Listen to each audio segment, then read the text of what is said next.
Assalamualaikum warahmatullahi wabarakatuh.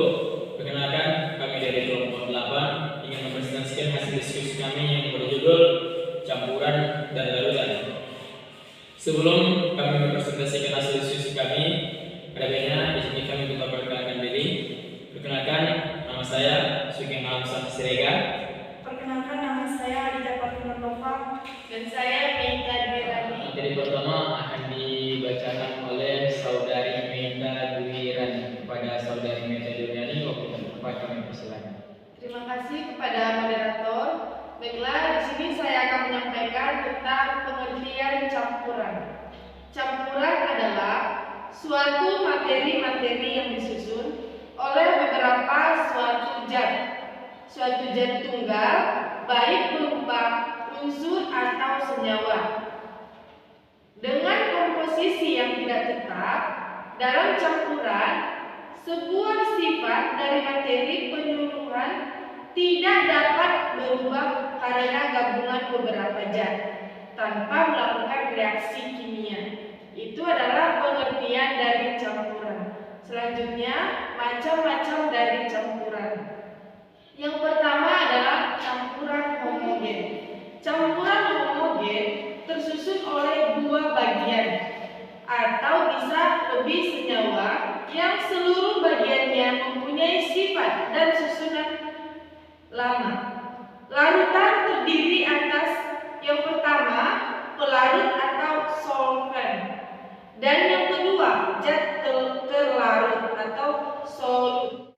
Pada suatu campuran homogen, seluruh bagiannya serba sama sehingga komponen-komponen penyusunnya dapat dibedakan.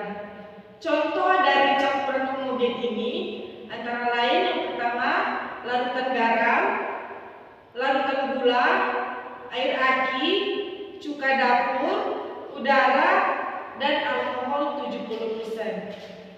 Nah, itu adalah contoh dari campuran homogen. Nah, selanjutnya campuran heterogen. Campuran heterogen ini adalah suatu campuran serbaneka di mana materi penyusunnya tidak berinteraksi sehingga kita bisa mengamati dengan jelas. Dari materi penyusun campuran tersebut, campuran heterogen tidak memerlukan komposisi yang tetap seperti halnya senyawa. Bila kita mencampurkan dua materi atau lebih, maka akan terjadi sebuah campuran. Yang contoh dari campuran heterogen yaitu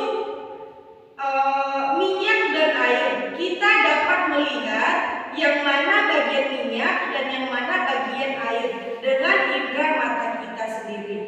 Nah, selanjutnya campuran heterogen ini juga memiliki ciri-ciri yaitu yang pertama, ukuran partikel yang bercampur lebih besar dari molekul.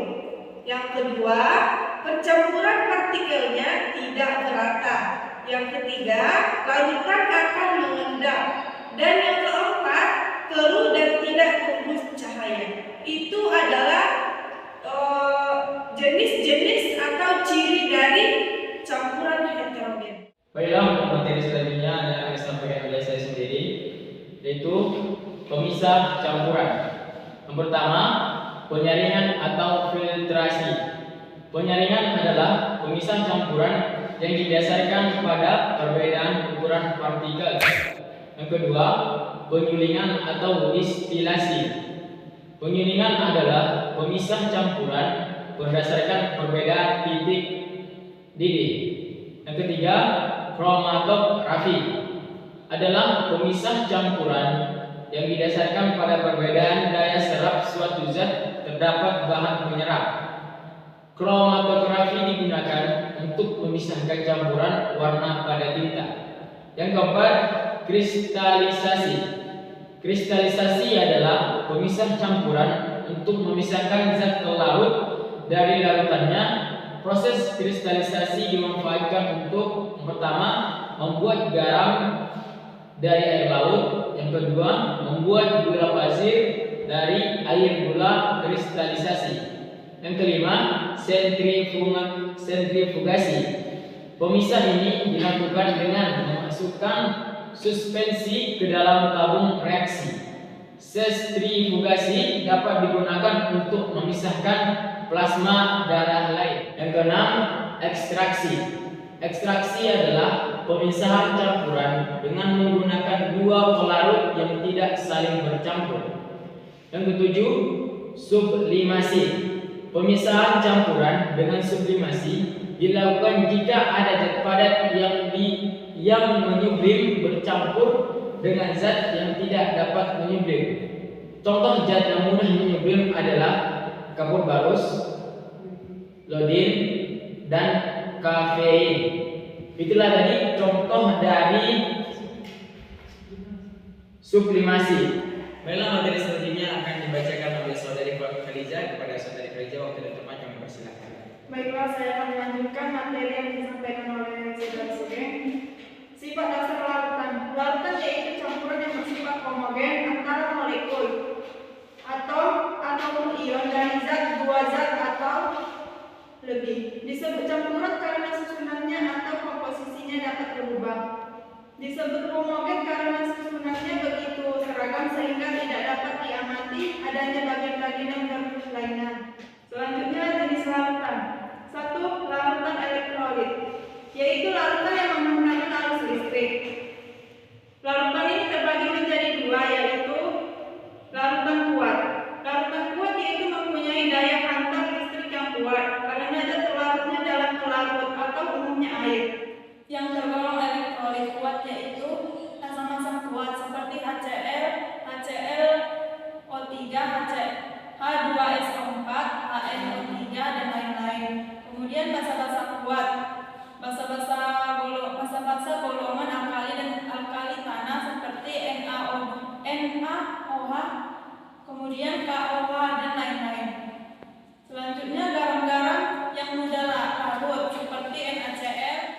Kemudian B, larutan lemah, yaitu larutan yang daya hantar listriknya lemah, yang tergolong elektrolit lemah seperti asam-asam lemah seperti CH3COOH, HCN, H2S dan lain-lain. Basa-basa lemah seperti NH4OH, NiOH kuadrat dan lain-lain. Garam-garam yang sukar larut seperti AgCl, CaCl, O4, PbN2 dan lain-lain. Selanjutnya, larutan elektrolit, yaitu larutan yang tidak dapat mengantarkan arus listrik karena zat pelarutnya di dalam pelarut tidak dapat menghabiskan ion. Ada dua reaksi dalam larutan, yaitu H-eksoter, yaitu seperti melepaskan panas dari sistem kelingkungan. Temperatur dari campuran reaksi akan naik dan energi potensial dari zat-zat kimia yang bersangkutan akan turun. Kemudian endotherm, yaitu menyerap panas dari lingkungan ke sistem. Temperatur dari campuran reaksi akan turun dan energi potensial dari zat-zat kimia yang bersangkutan akan naik.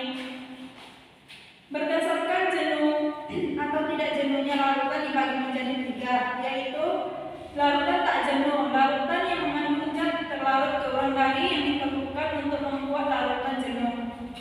Larutan jenuh yaitu suatu larutan yang mengandung sejumlah zat terlarut yang larut dan mengadakan kesetimbangan dengan pelarut padatnya. Kemudian larutan sangat jenuh atau kelewat jenuh, yaitu suatu larutan yang mengandung lebih banyak zat terlarut daripada yang diperlukan untuk larutan jenuh. Itulah tadi materi kami. Jadi kesimpulan dari materi kami ialah campuran dapat diartikan sebagai materi yang terbuat dari dua jenis zat atau lebih. Meski sudah dicampurkan, berbagai zat ini masih memiliki sifat-sifat aslinya. Sebagai masing-masing zat berbeda dengan campuran, dan larutan adalah penggabungan antara campuran dengan zat pelarut. Baiklah, di sini kami akan mempraktikkan contoh dari campuran homogen dan heterogen. Sebelum kami masuk ke bagian praktik, di sini kami akan menjelaskan bahan-bahan dari praktik pertama sebelah kiri saya ini adalah campuran dari homogen, dan sebelah kanan saya campuran dari heterogen. Dan untuk bahan-bahannya terdiri dari larutan air, larutan gula, larutan garam, dan larutan kopi. Dan untuk contoh dari heterogen, bahannya larutan air dan juga larutan minyak. Baiklah, untuk mempersingkat waktu, di sini saudari Mita Durani akan mempraktekkan contoh dari campuran homogen. Nah, di sini kami sudah membuat contoh dari campuran homogen, yaitu yang pertama saya akan mengambil gula dan ini air. Jika kita campurkan air dengan gula, ini disebut dengan campuran homogen. Ini adalah larutan air dan gula. Selanjutnya di sini kami telah sediakan garam. Jika kita mencampurkan air dengan garam, ini juga disebut dengan campuran homogen. Selanjutnya, kopi. Kita mencampurkan air ke dalam kopi, ini juga disebut dengan contoh campuran homogen. Baiklah, selanjutnya di sini adalah campuran heterogen. Kemudian saya akan mencampurkan larutan air ke dalam minyak.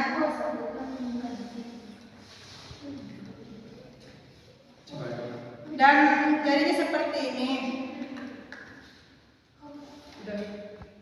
Baiklah, di sini kita bisa mengamati perbedaan dari campuran homogen dan campuran heterogen. Yaitu campuran homogen ini campuran yang tidak dapat dibedakan antara zat-zat yang tercampur di dalamnya. Ini adalah contoh dari campuran homogen. Dan yang di sebelah kanan saya adalah contoh dari heterogen.